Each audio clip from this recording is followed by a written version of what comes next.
आणि त्याची एक ब्रेनस्टॉर्मिंग सेशन आमचं झालं.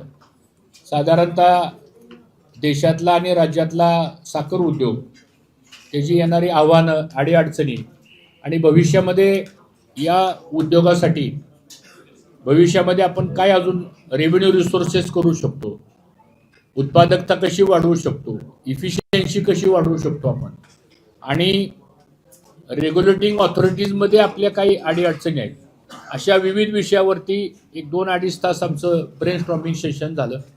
आणि त्यानंतर आपली आत्ताची पत्रकार परिषद आहे. आपल्याला मी एवढंच सांगणार आहे की एक प्रेस नोट आपल्याला दिलेली आहे, त्यामुळे मी त्याचं रिपिटेशन काय करणार नाही. तर त्या प्रेस नोटमध्ये सर्व गोष्टींचा आम्ही त्या ठिकाणी उल्लेख केलेला आहे. थोडक्यात त्याच्यात हायलाईट जर करायचं म्हणलं तर आता सध्या साखरेची जी MSP आहे ती 41 रुपये करावी, कारण गेले 7 वर्ष झालं ही MSP काय वाढवलेली नाही आणि प्रत्येक कारखान्यामध्ये आर्थिक तोटा वाढायला लागलेला आहे. आणि शेतकऱ्यांचं पेमेंट जर द्यायचं असेल आपल्याला वेळेवर तर MSP वाढवल्याशिवाय पर्याय नाही. तो एक मुद्दा त्याच्यामध्ये आहे. इथेनॉलचे दर गेल्या 3 ते 5 वर्षामध्ये वाढलेले नाही आहेत आणि म्हणून बी हेवी आणि सिरप टू इथेनॉल याची साधारणतः एक 5 रुपये रेट वाढवायत, अशा प्रकारची त्याच्यामध्ये आपण मागणी केलेली आहे. नवीन साखर इथेनॉलसाठी 30 कोटी लिटरचा अतिरिक्त कोटा वाढवून द्यावा, याबद्दलची पण मागणी आपण या ठिकाणी केलेली आहे. ॲडिशनल साखर निर्यातीसाठी एक 5 लाख टनाचा अतिरिक्त कोटा द्यावा, ही पण मागणी आपण या ठिकाणी केलेली आहे. आणि साखरेच्या वापरामध्ये दुर्दैवानं कन्झम्पशनमध्ये घट होत चाललेली आहे. ही एक आता येणाऱ्या पुढच्या काळामध्ये एक चिंतेची बाब वाटायला लागली आपल्याला. त्यामुळं मार्केटमध्ये जर कन्झम्पशनच शुगरचं कमी होत गेलं, चाहे ते डोमेस्टिक असू द्या नाहीतर कमर्शियल असू द्या, हा सुद्धा इंडस्ट्रीच्या दृष्टीनं आणि विशेषतः ऊस उत्पादक करणारा शेतकरी जो आहे त्याच्या दृष्टीनं खूप अडचणीचं आहे. तर ह्या विषयावरती आदरणीय देशाचे पंतप्रधान नरेंद्र मोदी साहेब, सहकार मंत्री आणि गृहमंत्री अमित शाह साहेब आणि अन्न आणि नागरी पुरवठा मंत्री, ज्याला फूड अँड कन्झ्युमर अफेअर्स म्हणतो, प्रल्हाद जोशी साहेब, आणि पेट्रोलियम मिनिस्ट्री हरदीप सिंग पुरी, एवढ्या प्रमुख नामदारांच्याकडे आम्ही या संदर्भातलं हे मागणीपत्र सादर केलेलं आहे. आणि मला असं वाटतं त्याच्यावर काल दिल्लीमध्ये आता चर्चा सुरू झालेली आहे आणि लवकरच निर्णय अपेक्षित आहे. तर साधारणतः ही परिस्थिती आत्ता जी आहे. त्यानंतर आम्ही एक रोडमॅप तयार केलेला आहे 10 वर्षाचा, आणि हा रोडमॅप आम्ही आपल्याकडे सगळ्यांना दिलेला आहे. हा रोडमॅप करण्याच्या पाठीमागचं एकच कारण आहे की गेले वर्षभर आम्ही ह्या देशातल्या सगळ्या बंद पडलेले साखर कारखाने, आजारी पडलेले साखर कारखाने, उत्तम चालणारे साखर कारखाने, ॲव्हरेज लेवलला चालणारे साखर कारखाने, या सगळ्यांचा अभ्यास आम्ही केला. आणि केंद्र सरकारने एक 10 वर्षाची पॉलिसी, धोरणात्मक पॉलिसी आखावी. कारण हा उद्योग आहे, हा व्यवसाय आहे, इंडस्ट्री आहे आणि ही सोशल इकॉनॉमी इंडस्ट्री आहे. त्यामुळं पॉलिसी पण 10 वर्षाची तरी किमान असली पाहिजे. उदाहरणार्थ इथेनॉलची पॉलिसी 10 वर्षाकरता घोषित करा, एक्सपोर्टची पॉलिसी 10 वर्षाकरता घोषित करा.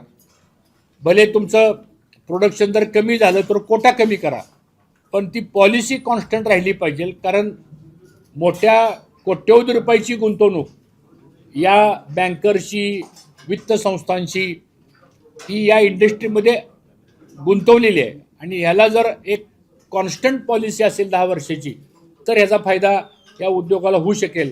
अशा पद्धतीनं हा 10 वर्षाचा रोडमॅप आम्ही सादर केला. केंद्रीय गृहमंत्री अमित शाह साहेबांना आम्ही स्वतः भेटून मागच्या 3-4 महिन्यापूर्वी हा ड्राफ्ट आम्ही त्यांच्याकडे दिला. त्यांनी त्याच्यामध्ये एक अधिकाऱ्यांचा ग्रुप केलेला आहे आणि त्यांना सांगितलं की हा सगळा अहवाल तुम्ही वाचा आणि ह्याच्यावर एक रिपोर्ट सहकार मंत्रालयाला सादर करावा, ॲक्शन पॉईंट सहित. अशा प्रकारची डेव्हलपमेंट पण ह्या ठिकाणी झालेली आहे.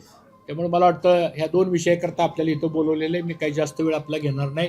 नेहमीच पुण्यातले जे पत्रकार आहेत ते प्रिंट मीडियाचे असो ना, ते इलेक्ट्रॉनिक मीडिया, तुम्ही साखर उद्योग, शेतकरी, शुगर इंडस्ट्री ह्या विषयाचं आपल्याला खूप अचूक नॉलेज आहे आणि मला असं वाटतं ह्या माध्यमातून या देशातला 5 कोटी शेतकरी जो ऊस पिकवतो, 5 लाखापेक्षा जास्त कर्मचारी या उद्योगामध्ये काम करतात आणि 4 ते 4.5 लाख कोटीचा टर्नओव्हर वर्षाला ह्या देशामध्ये ह्या शुगर इंडस्ट्रीमधून होतो.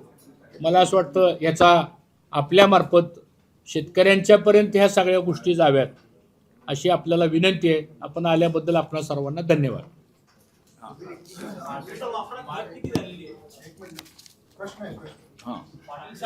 मागणी कमी झाली कारण काय आहे म्हणजे डोमेस्टिक आणि कमर्शियल? आता आपली लोकसंख्या 140 कोटी झालेली असताना सुद्धा 280 ते 282 लाख मेट्रिक टनाच्या पुढे आपलं डोमेस्टिक मार्केटचं कन्झम्पशन जायला तयार नाही. वास्तविक पाहता हे 300 लाख टनाच्या पुढे जायला पाहिजे होतं. त्याची 2 कारणं आहेत. एक, मोठ्या प्रमाणात साखर न खाणारा एक वर्ग तयार झालेला आहे.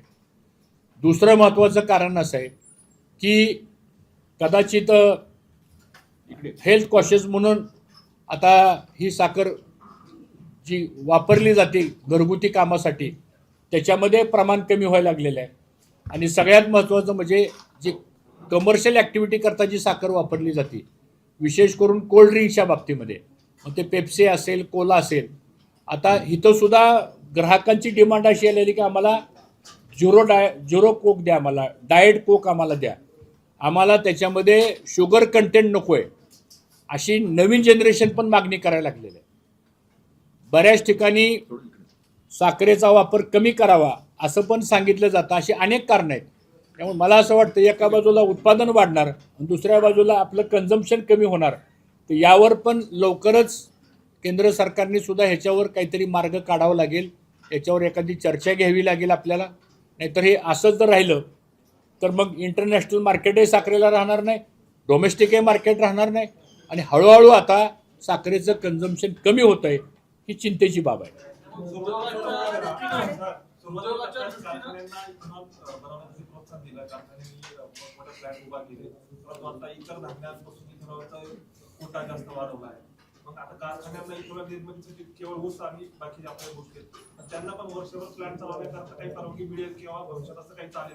नाही, याच्यामध्ये नीती आयोगाने या वर्षाचा जो टार्गेट ठरवलं आहे ते 1700 कोटी लिटर इथेनॉलचं टार्गेट ठरवलं आहे, म्हणजे 25-26 करता. आणि त्याच्यातलं जे पहिल्या सायकलमध्ये जे टेंडर निघालं 1100 कोटीचं, त्यामध्ये 650 कोटी लिटरचं इथेनॉल हे शुगर इंडस्ट्रीपासून घ्यायला परवानगी दिली आणि उर्वरित राहिलेलं हे ग्रेन बेसपासून द्यायला परवानगी दिली. यापूर्वी कसं होतं की 50% जास्त कोटा इथेनॉलचा हा शुगर इंडस्ट्रीला मिळायचा, पण आता ग्रेन बेस हा त्याच्यामध्ये आलेला आहे. त्यामुळं मल्टीफीड डिस्टलरीज कराव्यात यासाठी अमित शाह साहेबांनी एक निर्णय घेतला, त्याचा GR पण निघाला. तो म्हणजे इंटरेस्ट सबवेन्शन स्कीमचा. 63 कारखाने जे कॉपरेटिव्हमध्ये आहेत त्यांना 3000 कोटीचं एक इन्सेंटिव्ह स्कीम आता जाहीर झालेली आहे. त्यामुळं ऑफ सीझनला सुद्धा ह्या डिस्टलरीज मल्टीफीडर चालवता येतील का हा भाग आहे. पण एकंदरीत 70,000 कोटीची गुंतवणूक इथेनॉलमध्ये कारखान्यामध्ये झालेली आहे. त्यामुळे आमची मागणी अशी आहे की हे 50%च्या खाली तरी हा क्वांटम येऊ नये, नाहीतर एवढी मोठी इन्व्हेस्टमेंट ही अडचणीमध्ये येईल. आणि हे ग्रीन एनर्जी आहे त्यामुळं याच्यावर जास्त द्यावा. ह्या 10 वर्षाच्या रोडमॅपमध्ये पण आम्ही ह्या गोष्टी केलेल्या आहेत.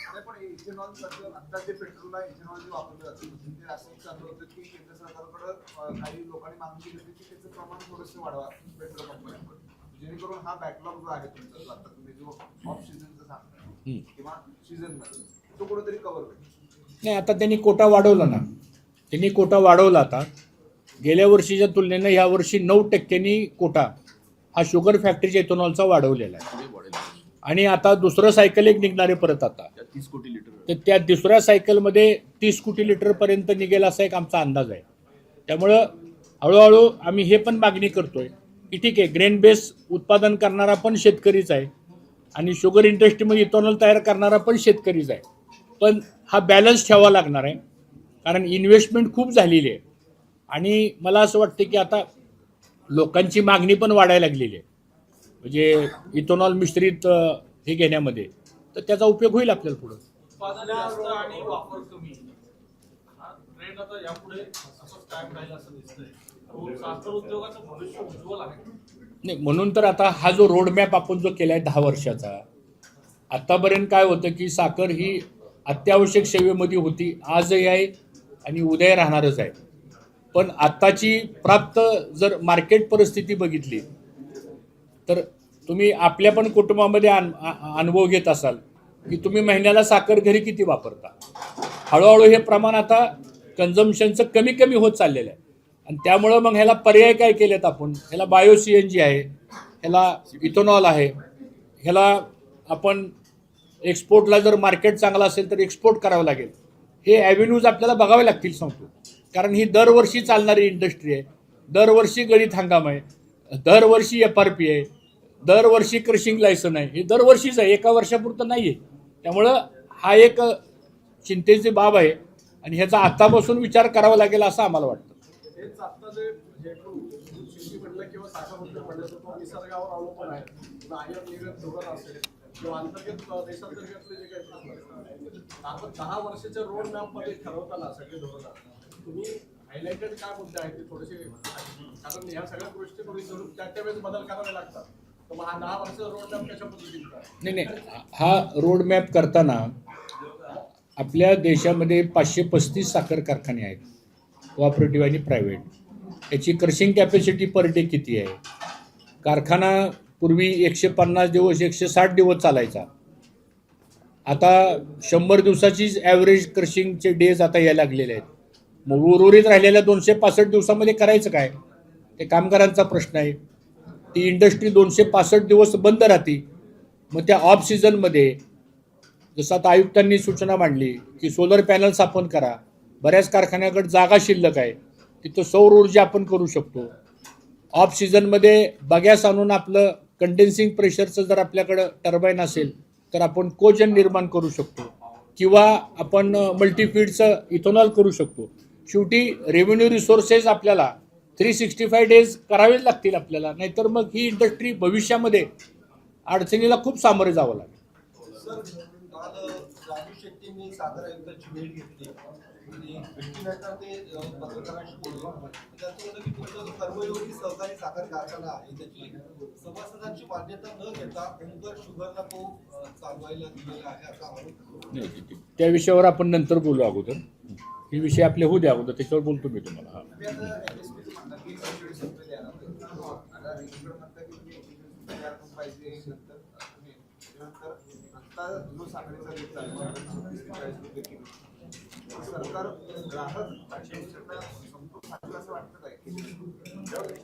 नाही, आता जर आपण डोमेस्टिक मार्केट बघितलं आपण तर डोमेस्टिक मार्केट आता हा 42-43 रुपयांनी रिटेलला चालूच आहे. आता सध्या कुठल्याही छोट्या दुकानात जरी आपण गेलो तरी 42-43 रुपयांनी, काही ठिकाणी 44 रुपये पण आहे.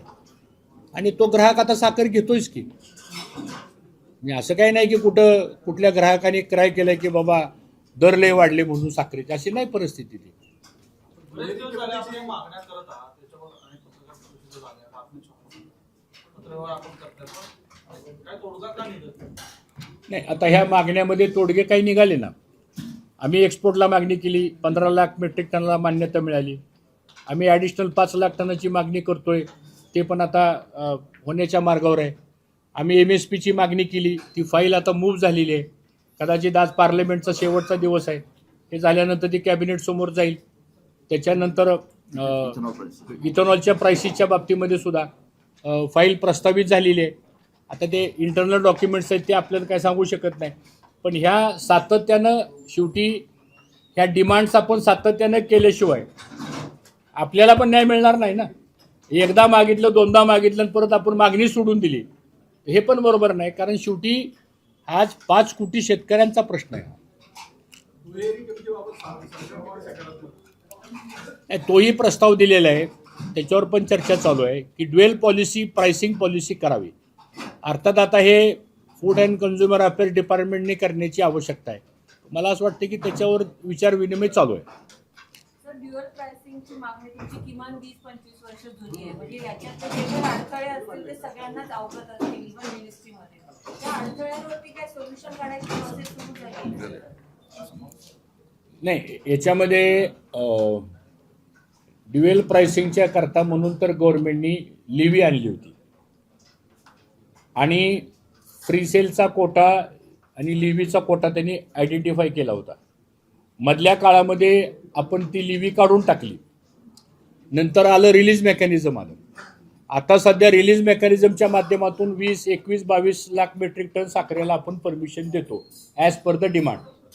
आता याच्यामध्ये 2 गोष्टी आपण करू शकतो. जसं पूर्वीच्या काळामध्ये रेशनवरती केरोसिन मिळायचं, ब्ल्यू कलरचं केरोसिन आणि व्हाईट कलरचं केरोसिन, त्याला पण ड्युएल पॉलिसी होती, प्राइसिंग पॉलिसी होती. तर ह्याच्यावर पण डिस्कशन बरेच वेळा झालेलं आहे. पण आता ह्याचा फायनल कॉल शेवटी हा गव्हर्नमेंट ऑफ इंडियाला घ्यायचा आहे. किती ऑप्टिमिस्टिक आहे सरकार याच्याबद्दल? त्याच्यावर विचार चालू आहे आता. कारण शेवटी आता मी मगाशी म्हटलं ना, हा पहिल्यांदा मुद्दा मी प्रेसमध्ये मांडला की साखरेचं कन्झम्पशन आपल्या देशामध्ये कमी होत चाललेलं आहे. हे मांडण्याच्या पाठीमागचं कारणच हे असं आहे की आपल्याला आता ड्युएल प्राइसिंग सिस्टीम ही आपल्याला आणावीच लागेल आता. अदरवाईज जर हे कन्झम्पशन अजून डिटोरेट झालं खाली, प्रोडक्शन तर वाढणारच आहे. आता शुगर केनमध्ये ए आलं, आता ए आल्यानंतर 1.5-दुप्पट किंमत वाढणार आहे. त्यामुळे मला असं वाटतं की ह्या गोष्टी येणाऱ्या पुढच्या फ्युचरच्या काळामध्ये करणं गरजेचं आहे आणि लवकरच केंद्राने ह्याचा विचार करावा अशी आमची मागणी. सर, म्हणजे तुमचं म्हणणं असं आहे का की आहे शुगर केनच्या खालचा एरिया आहे तो कॉन्स्टंट राहिला तरी प्रोडक्शन वाढणार आहे येत्या काळामध्ये? वाढणार. प्रोडक्शन का वाढणार आहे? प्रोडक्शन वाढणार त्याचं कारण एक असं आहे की आता शेती कोण करायला लागले.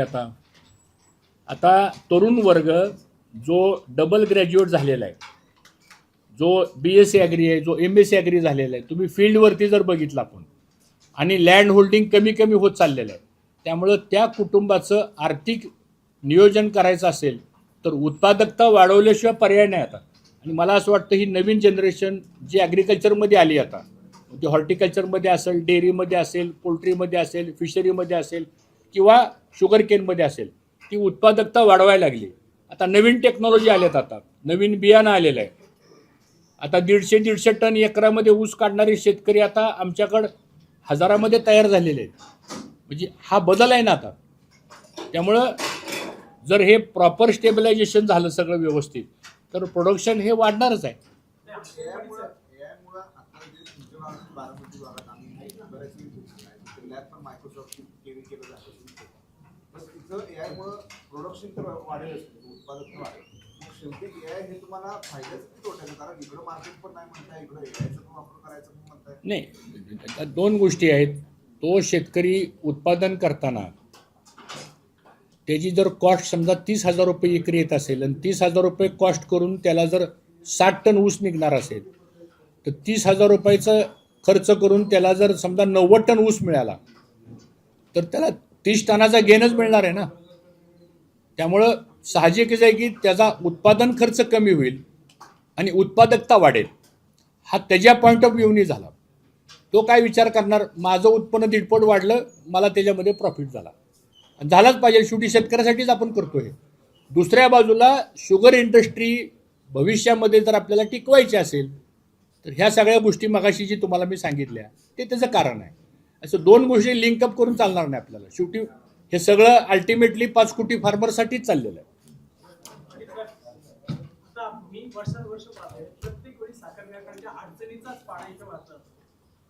पहिल्यांदा साखर उत्पादन होतं, नंतर मध्यार्थ झालं, नंतर कोजन झालं, आता इथेनॉल झालं. प्रत्येक वेळी नवीन समस्या घेऊन आपण पुढे येत आहात आणि ते मांडत आहे.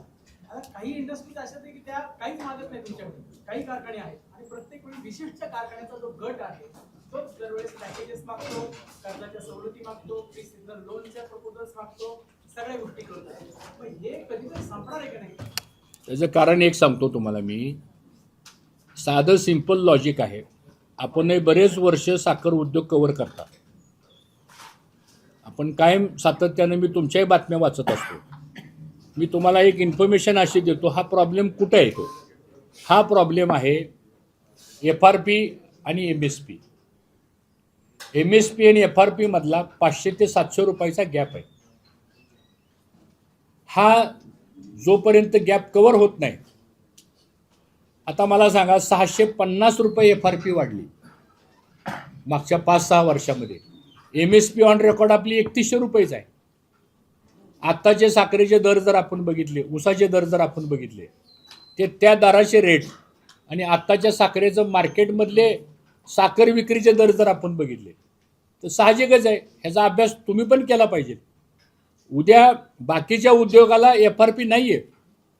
बाकीच्या उद्योगांची परिस्थिती कशी आहे, त्यांनी माल उत्पादन करायचा, त्याच्यावर त्यांनी कॉस्ट धरायची आणि मग तो MSP ठरवतो, मिनिमम सेलिंग प्राईस. आम्हाला मिनिमम सेलिंग प्राईस ठरवायचा अधिकार नाही आहे. आम्हाला FRP केली की डायरेक्ट तेवढी तुमची बसल नाही तर बसणार नाही, ही तुम्हाला द्यावीच लागणार आहे. कायदाच आहे, पार्लमेंटने पास केलेला कायदा. आणि म्हणून आमचं हेच म्हणणं आहे की हे जर लिंकअप केलं तुम्ही FRP तर जरूर वाढवली पाहिजे. शेतकऱ्यांसाठी आमचं कोणाचं दुमत नाही, आम्ही पण शेतकरीच आहे. पण एक सिंपल अमेंडमेंट जर केली, FRP वाढवताना link up with MSP, link up with इथेनॉलच्या प्राइसेस, लिंकअप विथ कोजनच्या प्राइसेस, एवढा जर बदल केला ना तर काही मागणी करायची गरज नाही. मी तुम्हाला सांगतो, तिकडे FRP वाढली, तिकडे आपोआप MSP वाढणार. शेवटी FRPची रक्कम ही देणार कुठून तुम्ही? आणि म्हणून ही सुद्धा मागणी आम्ही CSPच्या चेअरमनकडे सुद्धा आम्ही बऱ्याच वेळा केली. आता आपण असं म्हणतो 28 वर्ष आपण इन्कम टॅक्सची मागणी करत होतो, पण मागणी नाही सोडली, आपण त्याचा पाठपुरावा केला. शेवटी एक दिवस आला ना की तो अख्खा इन्कम टॅक्सच रद्द झाला. आपला सांगतो, हा झाला ना शेतकऱ्यांचा फायदा. 10,000 कोटी इन्कम टॅक्स आणि 18,000 कोटी पेनल्टी, 28,000 कोटी रुपये अमेंडमेंट झाली आणि इथून पुढे कारखान्याला इन्कम टॅक्स बसणार नाही. मेजर डिसिजन झाला ना, पण ह्यासाठी संघर्ष करावा लागला. सुप्रीम कोर्टामध्ये 6 वेळा आम्हाला जावं लागलं. इलाज नाही त्याला काय. शेवटी आपल्याला आपली मागणी जोपर्यंत पूर्ण होत नाही तोपर्यंत ह्याचा पाठपुरावा करणं हे डेमोक्रेसीमध्ये आणि ह्या शेतकऱ्यांच्या ह्याच्यामध्ये आपलं कामच आहे. ते महाराष्ट्रामध्ये जेवढं AI टेक्नॉलॉजीची चर्चा होते, देश पातळीवर किती कारखाने पुढे आले ज्यांनी ते वापरून सुरू केले? नाही, आताशी तर सुरू झाले, गेल्या वर्षी तर सुरू झालेलं आहे ते. आणि आता हळूहळू उत्तर प्रदेशमध्ये त्याची मागणी वाढायला लागली, तामिळनाडूमध्ये त्याची मागणी वाढायला लागली, त्याच्यानंतर गुजरातमध्ये मागणी वाढायला लागली, हरियाणामध्ये सुद्धा बरेच लोक येऊन बघून गेले. आताशी सुरुवात आहे, अजून 2 ते 5 वर्षाचा कालावधी जाईल आणि बऱ्यापैकी यायचं त्याच्यामध्ये लोकांना ते ॲक्सेप्ट व्हायला लागलेलं आहे. दुसरं एक असं ऊस उत्पादन आणि टेक्नॉलॉजी याच्यामध्ये आपण काही विशिष्ट एखाद्या दुसऱ्या संस्थेवर अवलंबून आहोत. अशा मेजर संस्था का निघत नाही किंवा प्रायव्हेटायझेशनमध्ये का निघत नाही? आपण कुठेही आलं तर आपण BSI वरून थांबतो, BSI वरून थांबतो, पण एक इंडस्ट्री म्हणून अनेक वेळा पर्याय पाहिजेत ना. नाही, त्याच्यात असं आहे की आपल्याकडं 4 कृषी विद्यापीठ आहेत. पाडेगावला ऊस संशोधन केंद्र आहे, राहुरीला पण ऊसाच्या बद्दलचं बऱ्यापैकी त्या ठिकाणी चालू आहे. आणि अजूनही त्याच्यामध्ये रिसर्चमध्ये लोकांनी पुढे यावं, कारण आवश्यकताच आहे. आता नवीन टेक्नॉलॉजीची आता ह्या शुगर केनमध्येच काय पण सगळ्याच ॲग्रिकल्चर सेक्टरमध्ये आवश्यकता आहे. चला थँक्यू. सांगतो मी त्याला, बोलतो मी, वेगळं बोलतो त्याचा विषय. हा विषय वेगळा आहे, तो विषय वेगळा बोलतो. चला बोलतो की मी. हां, काय प्रश्न काय सांगा आता? हां, विचारा, परत विचारा की. सभासदांची परवानगी न मान्यता न घेता शुगरला मला असं वाटतं की राजू शेट्टींना ही माहिती नसावी की महाराष्ट्र शासनाच्या सहकार कायद्याप्रमाणे सेक्शन 20A प्रमाणे सहयोगी तत्वावर आणि कॉलॅबोरेशन तत्वावरती कारखाने देण्याच्या संदर्भातली तरतूद कायद्यामध्ये आहे. कर्मयोगी साखर कारखान्याच्या संदर्भातला संचालक मंडळाचा ठराव झाला आणि 21 नोव्हेंबर वार्षिक साधारण सभेमध्ये 15 दिवस अगोदर अजेंडा देऊन त्या संदर्भातला विषय केला गेला. 24,000 सभासदांना तो अजेंडा दिला गेला. वार्षिक साधारण सभेमध्ये तो विषय आणला गेला आणि वार्षिक साधारण सभेनं तो कारखाना सहयोगी तत्वावरती द्यायला परवानगी दिली आणि तशा प्रकारचा ठराव आणि तशा प्रकारचं पत्र हे साखर आयुक्त कार्यालयाकडे सादर केलेलं आहे. दुसरा मुद्दा ऐकून घ्या. पुन्हा नाही, माझं ऐकून तर घ्या पहिल्यांदा. तुमच्या सगळ्या प्रश्नांची उत्तरं देतो मी. दुसरा प्रश्न असा आहे त्याच्यामध्ये की हे कोलॅबोरेशन हे महाराष्ट्रातलंच काय पण देशातलं पहिलं उदाहरण आहे की ज्याच्यामध्ये सहकारी संस्थेचं अस्तित्व सहकारात ठेवून खाजगी गुंतवणूक त्याच्यामध्ये आणून ती सहकारी संस्था बळकट करण्याचं काम त्या माध्यमातून आपण केलेलं आहे. आता कारखान्याचं क्रशिंग चालू आहे. 3350 रुपये दर तिथल्या शेतकऱ्यांना द्यायचा निर्णय झालेला आहे. 2.5 लाख टनापर्यंतचं गाळप झालेलं आहे आणि साखर आयुक्तांच्याकडं आमचा प्रस्ताव दाखल झालेला आहे. त्या प्रस्तावाप्रमाणे क्रशिंग लायसन कर्मयोगी शंकरराव पाटील सहकारी साखर कारखाना सहयोगी ओमकार प्रायव्हेट लिमिटेड ग्रुप अशा पद्धतीचा ठराव, अशा पद्धतीचं ॲप्लिकेशन हे साखर आयुक्त कार्यालयांच्याकडे त्या ठिकाणी सुपूर्त झालेलं आहे आणि ह्याला सर्व सभासदांची शेतकऱ्यांची मान्यता आहे. राजू शेट्टींना जर ह्याच्यामध्ये काय अजून माहिती पाहिजे असेल तर त्यांना मी द्यायला तयार आहे. आणि मला असं वाटतं की हा पहिला प्रयोग आहे. जर आपण सेक्शन 20A जर वाचन केलं तर ह्याच्यामध्ये लक्षात येईल आपल्या, आणि ह्याच्यामध्ये राज्य सरकारला कुठल्याच प्रकारची तोशीच नाही. न त्यांना काय गव्हर्नमेंट गॅरंटी मागत नाही, न त्यांना कुठल्या प्रकारचं कर्ज आपण मागत नाही. आणि मला असं वाटतं शेतकरी, सभासद, कामगार यांचे हक्क संरक्षित ठेवून या पद्धतीने आपण हा निर्णय केलेला आहे. चला, ओके. राज्य सरकारच्या प्रकारे तर त्या संदर्भात शासनाची परवानगी पहिली हवी ना. चुकीची माहिती आपली आहे. 300 कोटीचं कर्ज वगैरे नाही, 150 कोटीचं कर्ज आहे. आणि 150 कोटीचं कर्ज त्या ठरावामध्ये शासनाच्या नियमाप्रमाणे जे असतं, शेवटी ह्याला मान्यता राज्य सरकार देणार आहे. ह्याला ग्रुप ऑफ मिनिस्टरकडे हा प्रस्ताव जाणार आहे. आपण पण ही गोष्ट नीट समजून घ्या. ह्या सगळ्यांना मान्यता आणि आमचा ठराव जो आहे तो शासनाच्या मान्यतेच्या अधीन राहून आहे. ह्याच्यामध्ये पूर्ण ट्रान्सपरन्सी आहे. आणि हे सगळं जे आहे हे सगळं कर्ज जे कोणी सहयोगी तत्वावर घेणार आहेत ते शासनाच्या धोरणाप्रमाणे करणार आहेत. एका कंपनीकडे 18 कारखाने